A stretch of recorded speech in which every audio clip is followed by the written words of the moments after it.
Distinguished ladies and gentlemen, good morning. It is yet another wonderful occasion to join Kenya's capital markets fraternity in celebrating an exceptional milestone. We are here today to witness the listing by introduction of the first real estate investment trust instrument to be issued by a pension scheme.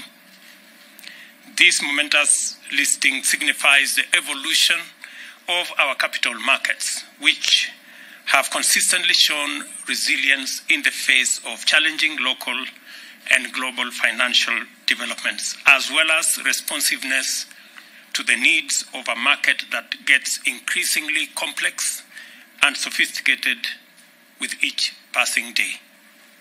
Our capital markets capacity to evolve on a sustainable, continuing basis is therefore a critical pillar of our competitiveness as an economy, and it is also a fundamental factor of our ability to finance development, thereby creating jobs and alleviating poverty.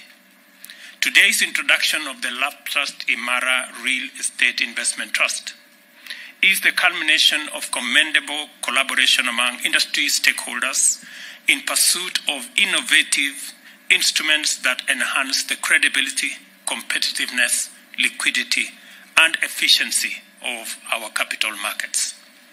To place this event in context, it is important to appreciate the role of a well-developed financial sector in powering national economic development.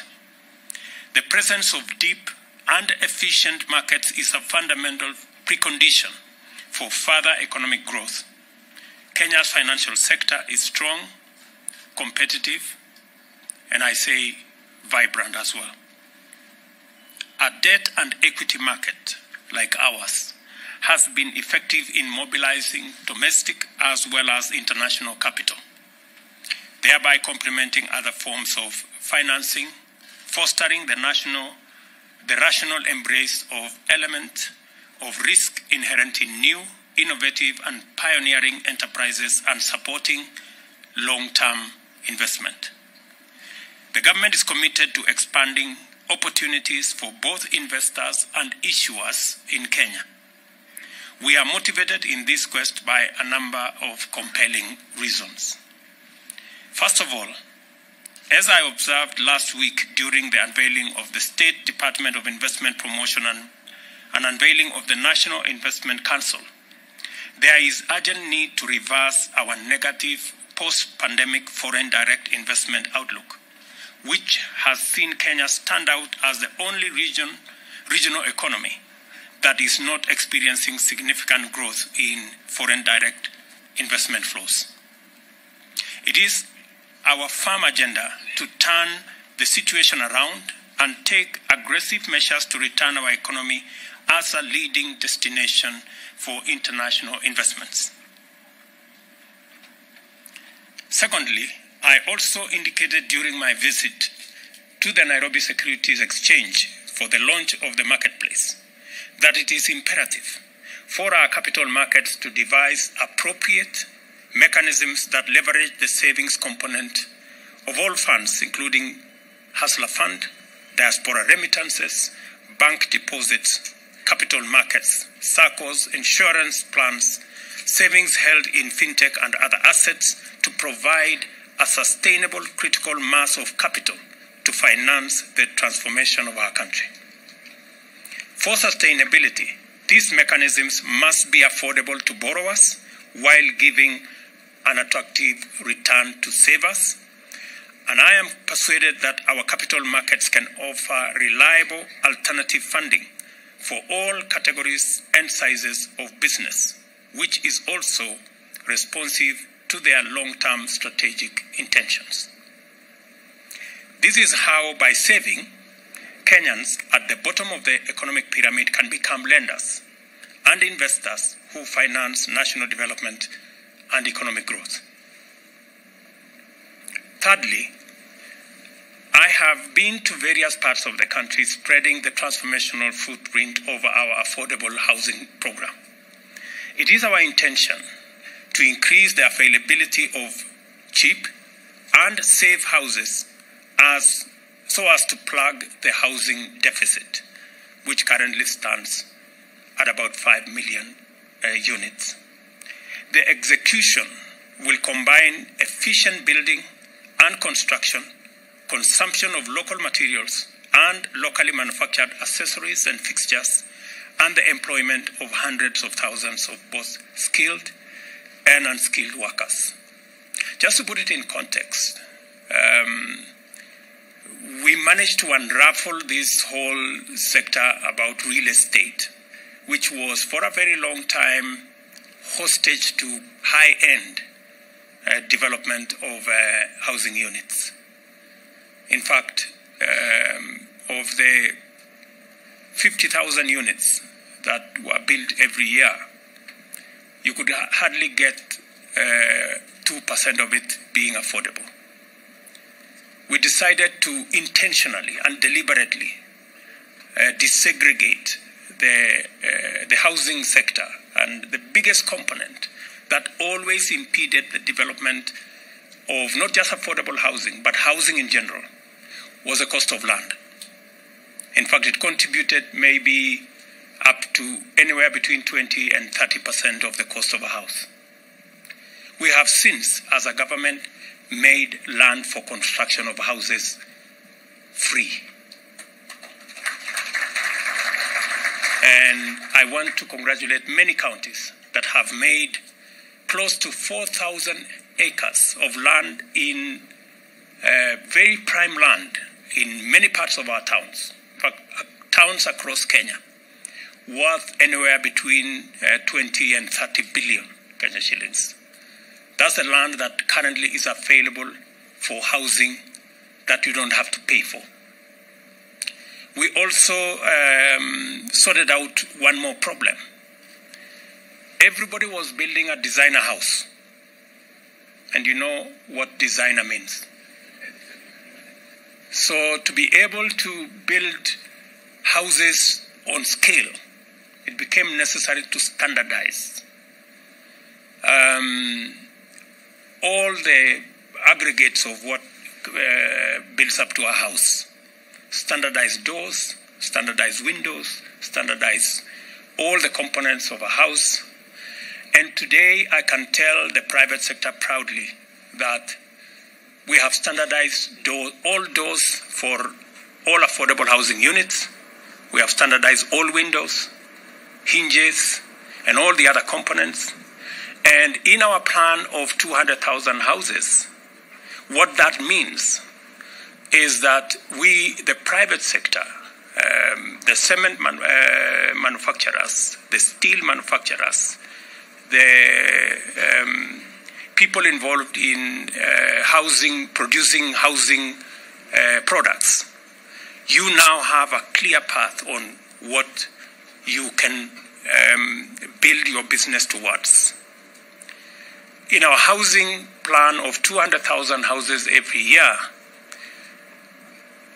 our cement manufacturers, you now have 20 million bags of cement that we can consume, 10 million tons of steel, 2 million tons of nails, 1 million doors, standardized doors, so you can produce in scale because we will consume 3 million pieces of windows. So those listening to me can begin to formulate their business and go into production because we will consume these units. So, and the reason is that once we desegregate and we standardize, we can mass produce these products. Mass production reduces the cost of production and the availability of these units. And that is the whole essence behind what we are doing in our housing space. That, of course, has other attendant. One final thing we decided to resolve using the housing fund, and hopefully this REITs and all the other REITs that will come after this and we have encouraged our pension schemes to come on board, is the offtake plan. So if we sort out the land for construction, we also make the housing development itself competitive by producing en masse and in scale. And we provide an offtake plan that is sensitive to low-income Kenyans. Then we have sorted out the whole housing jigsaw and we can go into production. And that is what the government of Kenya is offering. We are already doing the units in 11 counties.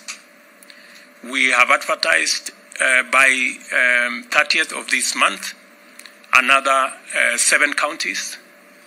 And we are on course to ensuring that we not only meet the 200,000 housing units, but we surpass it.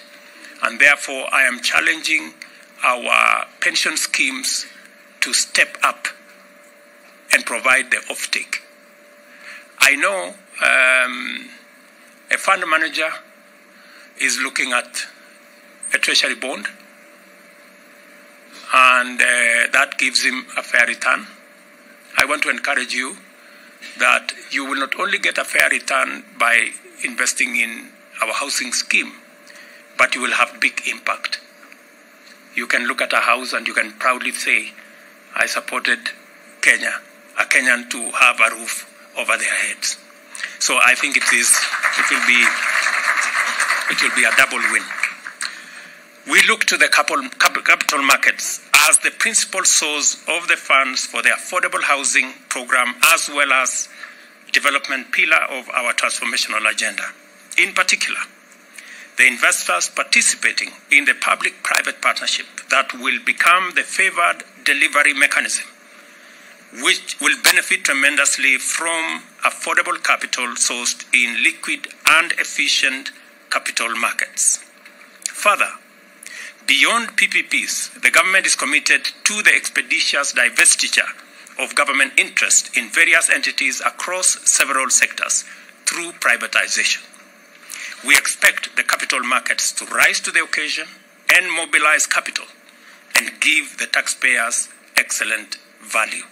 Again, as I made a commitment when I came to this stock exchange, this securities exchange last year, I made a commitment that government is going to divest so that we can democratize our wealth and allow more Kenyans to own a piece of what is Kenya, and especially entities that are currently Kenyan-owned. When we went to run with that exercise, we found that the law that existed was actually the biggest impediment to any privatization. It's a law that has been there for the last almost 15 years, and it has made it impossible for any divestiture to happen and for any democratization of what is owned by government to be undertaken. Yesterday in Cabinet, we approved a new law that will provide mechanisms for Kenyans to own part of what is Kenya. And I am looking forward to the Nairobi Stock Exchange, to the Securities Exchange here, to provide the necessary capital for Kenyans to buy into these entities. Additionally, it is of particular importance for me to emphasize our strong expectation that Kenya's capital markets can and must be revitalized by enlisting the participation of micro, small and medium enterprises, as well as the large multinational companies that have set up business operations in Kenya. Listing these vital actors will deepen and invigorate the capital markets considerably. I am looking forward to days in the very near future when we will be reporting every Monday and every Thursday to be the days that were traded highest in the Nairobi Stock Exchange.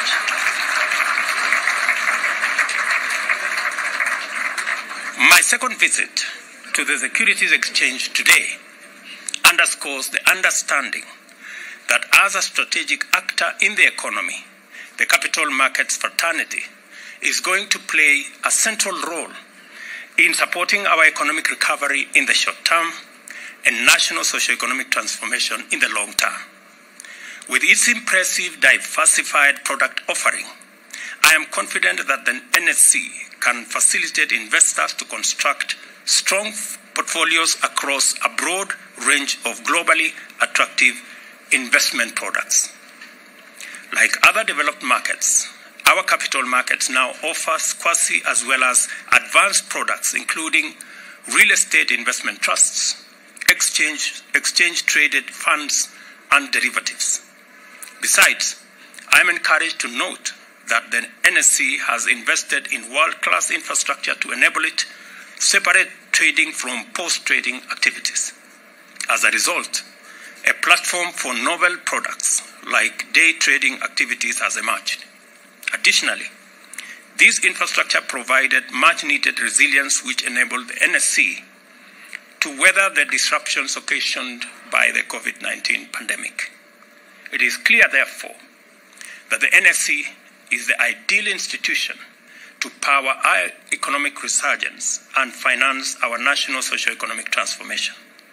It is also clear that the NSE has invested intentionally to position itself as the most attractive hub of highly attractive local, regional, and international market activity. It is ready. From where I stand, it is ready, capable, and aligned. Any entity wishing to list an offering will do well to make the NSE its first, maybe best, maybe only choice. This is what CPF Financial Services have done with these inaugural REITs, and the reasons are abundantly clear. I commend the CPF Services for developing a product that astutely aligns the interests of their investors with our transformational agenda in a highly rewarding sector.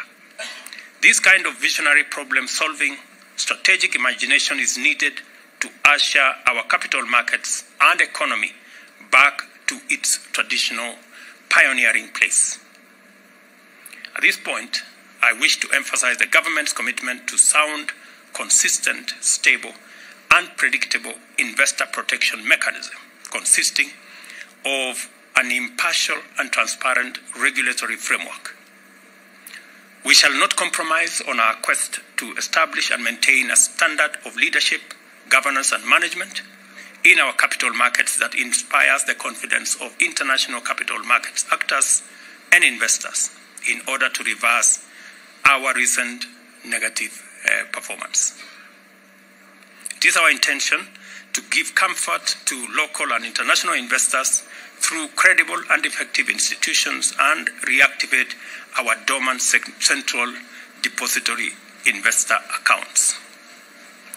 And let me say here that something that was raised by members of the Nairobi Securities Exchange about the availability of all the dollar constraints, not just in our economy, but globally. That as a government, we have made innovative intentions and undertaken innovative strategy to ensure that we ease the burden of availability of dollar in our market.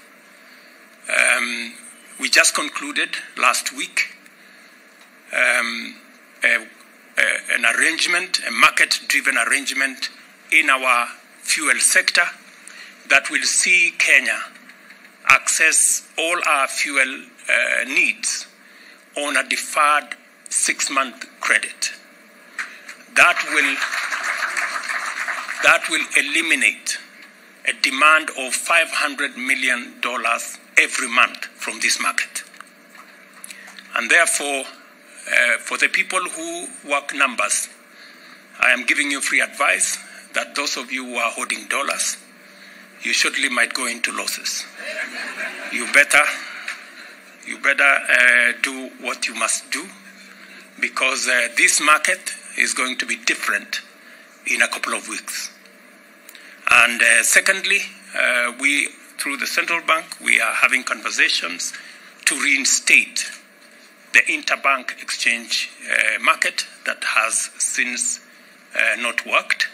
And I am happy that the players in that sector, including our banks, are coming forward and they are participating, and they are working with the central bank so that we can again take charge of our market and that it is not allowed to be distorted by brokers. I'm told the only place where brokers are accepted is at the exchange. Anywhere else, they are banned. And so I just want to assure those in Kenya who were facing challenges of access to dollars that we have taken steps to ensure that dollar availability in the next couple of weeks is going to be very different, because our fuel companies will now be paying for fuel in Kenya shillings. They do not have to look for dollars every month, because we have done what we must do as government to ensure that we ease the burden on people who want to realize their returns in dollars. And I was being told by the chairman of NSC, so Mr. Chairman, you have nothing to worry about. We have taken adequate steps to make sure that that is sorted. Let me also confirm to you that the government of Kenya, as I made a commitment, we are going to be listing public-owned entities shortly. And I like the fact that you have said you are ready to take me on. Let's see. Yeah, let's see. So I never lose sight of this contest, because in my desk, right in front of my desk, is the bull and the bell you gave me when I came here the last time. I also want to give you my commitment that the business and investment environment in Kenya is secure and conducive on a sustainable basis. Through the rule of law, the government will take robust measures to honor and respect the rights of all, and measures and demonstrate. Let me take that again. I also want to give you my commitment that the business and investment environment in Kenya is secure and conducive on a continuous basis. Through the rule of law, the government will take robust measures to honor and respect the rights of all, and demonstrate that no one is above the law by decisively combating impunity, lawlessness, and disorder. We have a duty to ensure that every worker and every hustler from Mamamboga, MSME to the global multinational corporation operating in Kenya enjoy a conducive environment to pursue their goals unhindered. There is no reason whatsoever for anyone to stand in the way of free enterprise, disrupt business, or sabotage economic activity, or work as economic terrorists for personal selfish interest. Such impunity must be dealt with firmly, and full accountability enforced to vindicate Kenya's commitment as a free market economy. Once again, I congratulate Lab Trust and CPF Financial Services for this outstanding achievement, and now to declare the laptop Imara is officially listed. The laptop Imara IRITS is officially listed by introduction on the main investment market segment of the Nairobi Securities Exchange. Congratulations. God bless you. And God bless Kenya. Asante sana.